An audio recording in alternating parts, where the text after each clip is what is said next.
de la mañana con 15 minutos. Las atenciones a pacientes con cáncer aumentan en Ecuador. Según datos del Ministerio de Salud Pública, se registraron 130.910 chequeos durante el 2022. Sin embargo, en 2023 la cifra aumentó en un 8%. Hoy nos acompaña el doctor Marcelo Álvarez, jefe de oncología del HCAM, para abordar la situación del cáncer en la sociedad ecuatoriana, a propósito también del Día Mundial contra esta enfermedad, que se conmemora cada 4 de febrero. Doctor, muy buenos días, bienvenido, gracias por acompañarnos.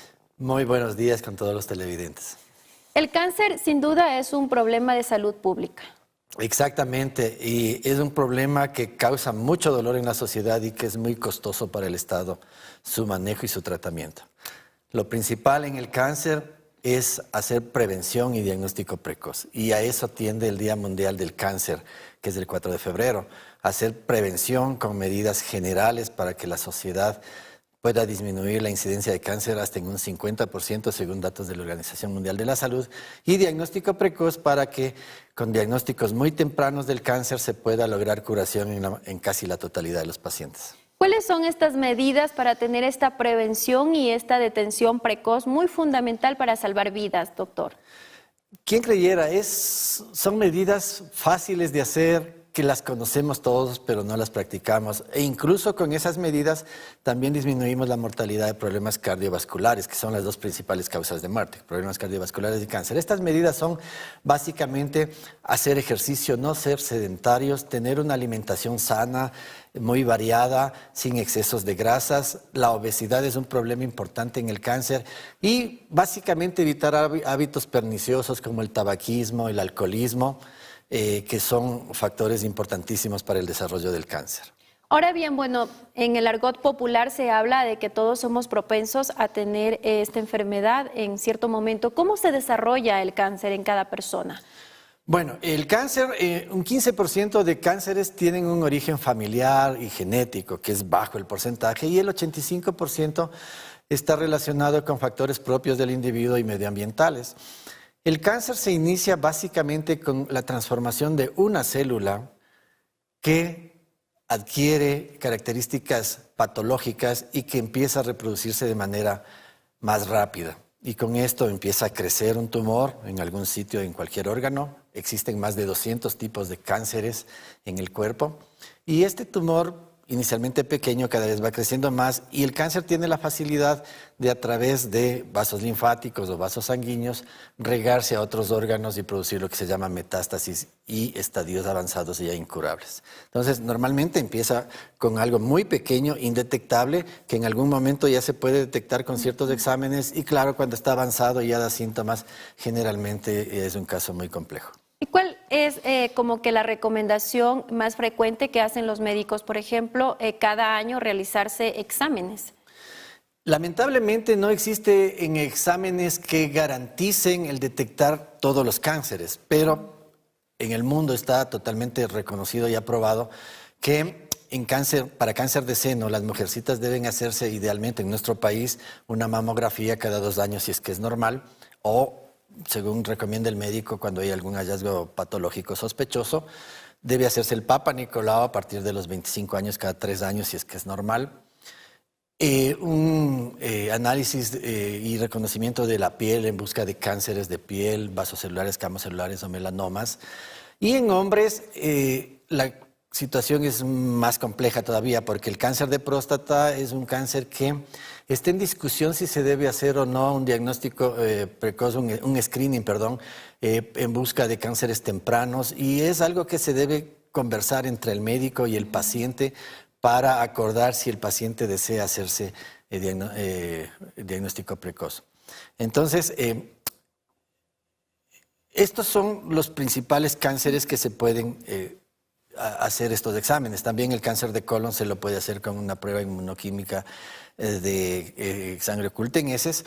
Y para el resto de cánceres realmente no hay exámenes precisos para hacer un diagnóstico muy temprano. Lo que ahora se debe hacer es generar grupos de riesgo Por ejemplo, si tiene antecedentes familiares de un tipo de cáncer, si aparte de eso usted tiene factores de riesgo como obesidad o fuma para ciertos cánceres, con esos factores de riesgo puede empezar un diagnóstico precoz o un screening de manera más temprana. Es decir, doctor, que no hay estos síntomas, por eso se habla de que es una enfermedad silenciosa. Sí, lamentablemente el cáncer cuando da síntomas generalmente ya es un cáncer un poco avanzado o diseminado. Precisamente, por ejemplo, en cáncer de seno, cuando uno ya tiene un nodulito de 1 centímetro, que es lo que una mujer se puede detectar, ya hay el riesgo de que ese cáncer esté regado a ganglios axilares o a otros sitios y el chance de curación es menor. Por eso es que en los pocos cánceres que se puede hacer estos exámenes como mamografía, Papa Nicolau, se los debe hacer rutinariamente para salvar vidas. ¿Y cuáles son los tipos de cánceres más frecuentes en el país? Hablando de la situación de esta enfermedad acá en el Ecuador. Obviamente el cáncer de seno es la estrella en el país en mujeres, seguido por el cáncer de cérvix y con un aumento progresivo del cáncer de colon y recto en mujeres. Y en hombres estamos con el cáncer de próstata, que es el número 1, el cáncer gástrico, que ocupa un lugar importantísimo en varones, y el cáncer de colon y recto también. Otros cánceres como el de pulmón tenemos una incidencia baja, pero en general hay que entender que el cáncer en el país, ventajosamente para el país, tiene una incidencia baja con relación a otros países más desarrollados.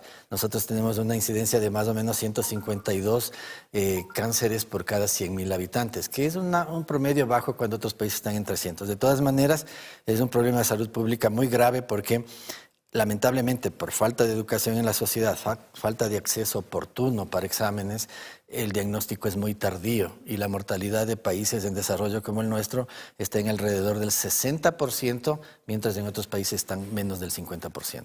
Sin embargo, bueno, según cifras del Ministerio de Salud Pública, hemos visto un aumento en estos últimos años. ¿A qué se atribuye ese aumento de casos de cáncer?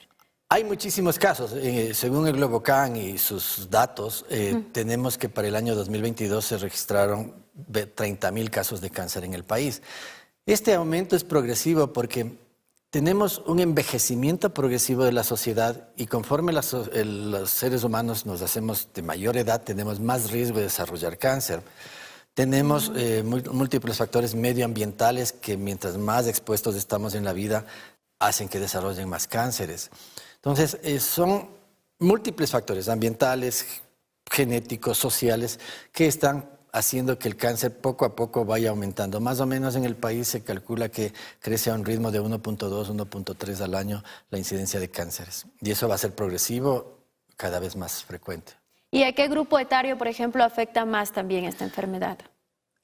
Hay dos nichos importantes. Uno, los niños en edades muy tempranas y, claro, estamos con el grupo de adultos a partir de los 50 años. Básicamente, la mayoría de cánceres empiezan a incrementarse de manera drástica y a los 60, 70 años los índices de incidencia son altísimos. Hay que desterrar también un poco este mito de que el cáncer prácticamente sería como que la muerte. Exactamente.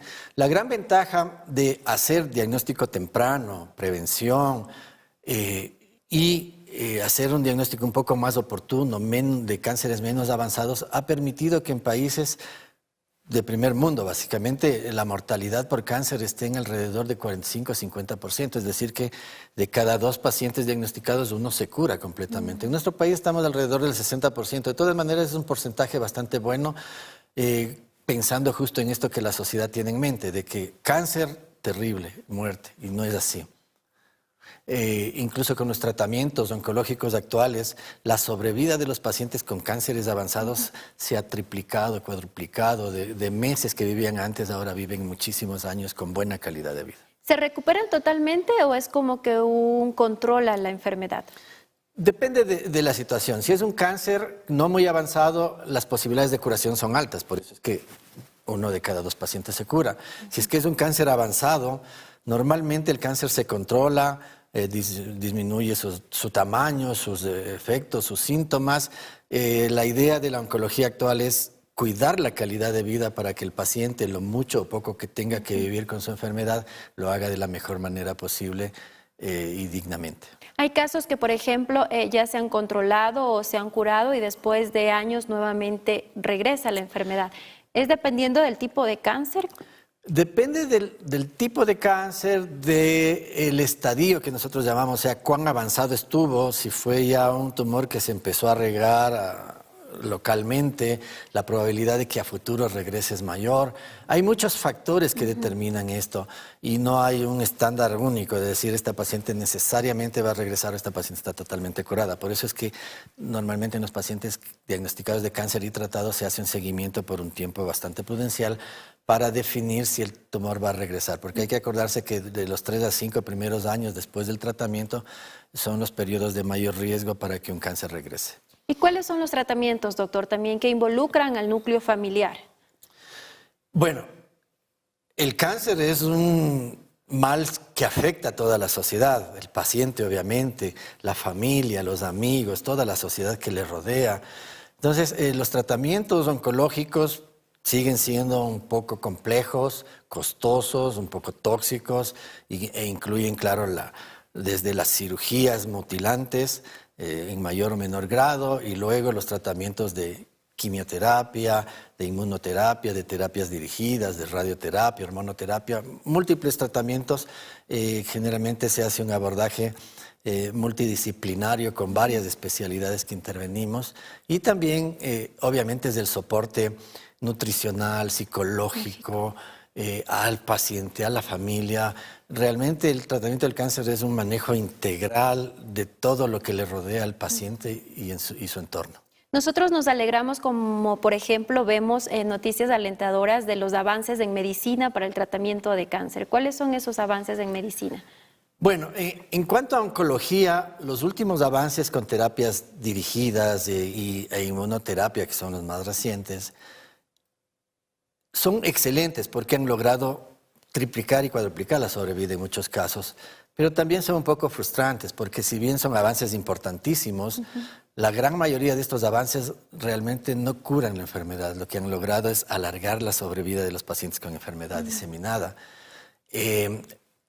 Los últimos estudios de inmunoterapia y de terapias dirigidas están entrando ya en el campo de aumentar los chances de curación del cáncer. Ojalá ya los resultados pronto se vayan cada vez expresando y conociendo de mejor manera para lograr este cometido de curar a los pacientes. Y una inquietud también que preocupa a todos, sin duda, ¿qué falta por hacer en el país para mejorar los servicios de atención a pacientes oncológicos? Hemos visto casos en que están prácticamente implorando al Ministerio de Salud Pública para ir a otros países y poder tener allá el tratamiento de este tipo de cáncer. El acceso para el tratamiento del cáncer es complejo, ¿no? A las instituciones públicas tienen ciertas limitaciones en cuanto a infraestructura, presupuesto, a abastecimientos, a profesionales como tales. Pero de todas maneras, yo digo que el 98% de pacientes pueden ser atendidos en el país. Hay ciertas terapias específicas que no se hacen por el costo de los aparatos o porque se necesita especialistas extremadamente dedicados solo a un tema específico que en el país no los hay, que es la mínima población que necesita salir del país. Como digo, casi la totalidad tranquilamente los podemos manejar aquí, que obviamente hay que mejorar los sistemas de salud y el acceso, sí es cierto. E incluso que el Estado se apropie de un programa de prevención y diagnóstico precoz, que es lo más importante que se debe hacer, porque gracias a esos programas en otros países bajan la mortalidad en un 15 y 20% sin invertir mucho y salvando vidas, montones de vidas, con políticas adecuadas de salud. ¿Son tipos de cánceres de pronto que no son tan frecuentes acá en el país? Puede ser. Hay, por ejemplo, algún tratamiento, por decirle como un ejemplo de protonterapia, que es un aparato especialísimo de radioterapia que no lo tenemos. Y no lo tiene toda Sudamérica, además. O sea, hay solo ciertos centros de muy alto nivel.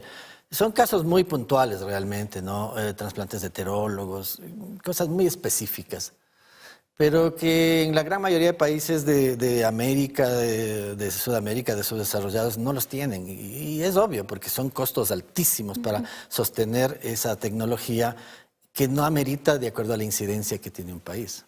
Ya para ir finalizando, también el último mensaje a la ciudadanía, doctor, y también en el marco de este Día Mundial contra el Cáncer, ¿qué actividades se están desarrollando en esta semana, en estos días, acá en Quito específicamente? Bueno, siempre en oncología y en muchos centros oncológicos se resalta los días mundiales de los diferentes cánceres y sobre todo el 4 de febrero, que es el Día Mundial del Cáncer en general.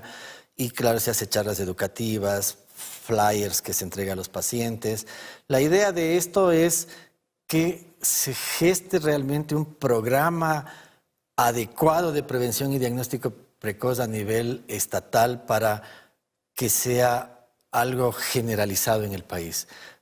Está bien estas actividades para hacer un recordatorio, pero se necesita que el Estado tome decisiones políticas en cuanto a prevención y diagnóstico precoz del cáncer, e instituciones como el IES también. Por ejemplo, ¿qué tipo? Uno, educar a la sociedad en forma permanente, continua, no con campañas de 1 o 2 días, sino en forma permanente en los centros de atención a la ciudadanía, con flyers, con panfletos, que los medios de comunicación también se apersonen y den más apertura a estos consejos educativos de salud. Otro, que se amplíe la atención a los pacientes para hacer diagnóstico precoz de cáncer y también atención a problemas cardiovasculares, que es la primera causa de muerte. Entonces se necesita un cambio mental en la sociedad y sobre todo en la parte política, que realmente tome a la salud como algo trascendental y no solo para mostrar números y decir que están haciendo algo. Se necesita un cambio estructural de la sociedad para lograr esta prevención y diagnóstico precoz adecuados, que va a salvar miles de vidas. Yo estoy seguro que con un programa adecuado se baja un 20% la mortalidad del país en cáncer y con eso salvamos mínimo unas 1000 vidas al año. Por ejemplo, que se sumen otros actores como los gobiernos autónomos descentralizados. Exacto. Podría ser fabuloso porque ellos están más cerca de las personas, de los núcleos sociales.